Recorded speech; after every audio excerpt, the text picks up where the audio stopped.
Well, hello, welcome to our continuing devotional. We're currently in the book of Colossians, and we get to a very important section of Colossians today, explaining the greatness, the goodness, the importance of who Jesus is and what he has done. So we'll probably spend a little bit of time in this section over the next few devotionals.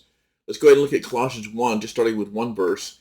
Verse 15 says this: He, that is Jesus, is the image of the invisible God, the firstborn over all creation. Now, the main thrust of this entire passage is that Jesus should be honored as supreme over all, uh, uh, and sufficient for all.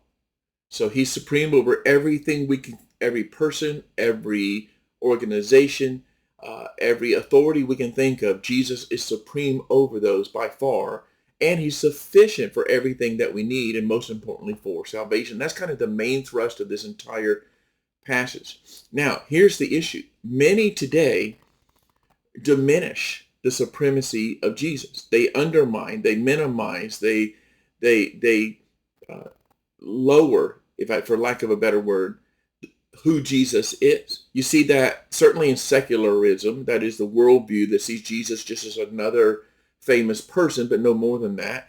You see that in what we sometimes call progressive or liberal Christianity, where they teach where they admire some of the teachings of Jesus, but as far as the person of Jesus, he's simply a great teacher, maybe a prophet, but he's not literally the Son of God, divine, eternally existent.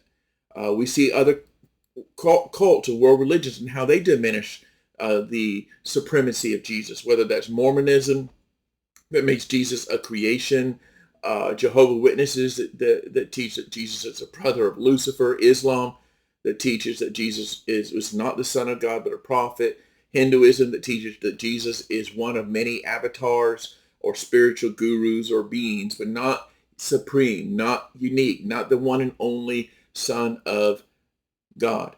So this verse is meant to combat that kind of thinking that was also present in Paul's day, where it says he is the image of the invisible God. That expresses his greatness, his uniqueness, his supremacy. To be in the image. Now you may think of image only as resembling something, and we do use that in a generic fashion. But in this case, the idea of being in the image of God expresses something far greater, far more than simply resembling in some minor fashion.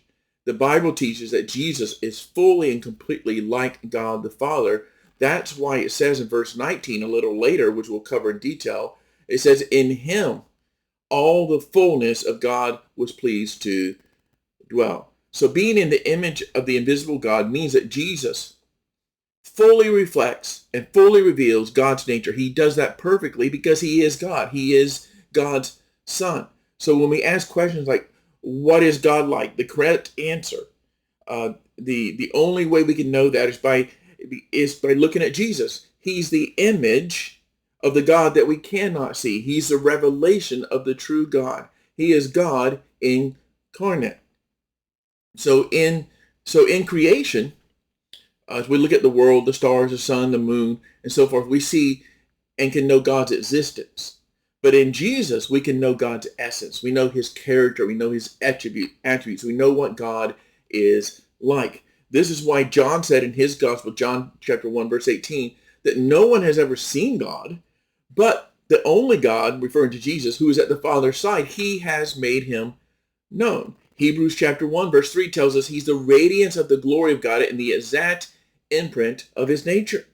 When Philip said to Jesus, show us the Father, Jesus said to Philip, if you've seen me, you've seen the Father. So over and over and over and over again is emphasized that Jesus is God. He is supreme over all. He's the very image of God. He's the revelation of God.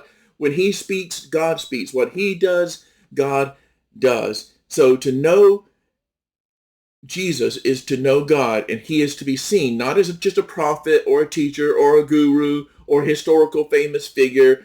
He is to be understood as the one who is supreme over all and to whom all owes their loyalty and allegiance.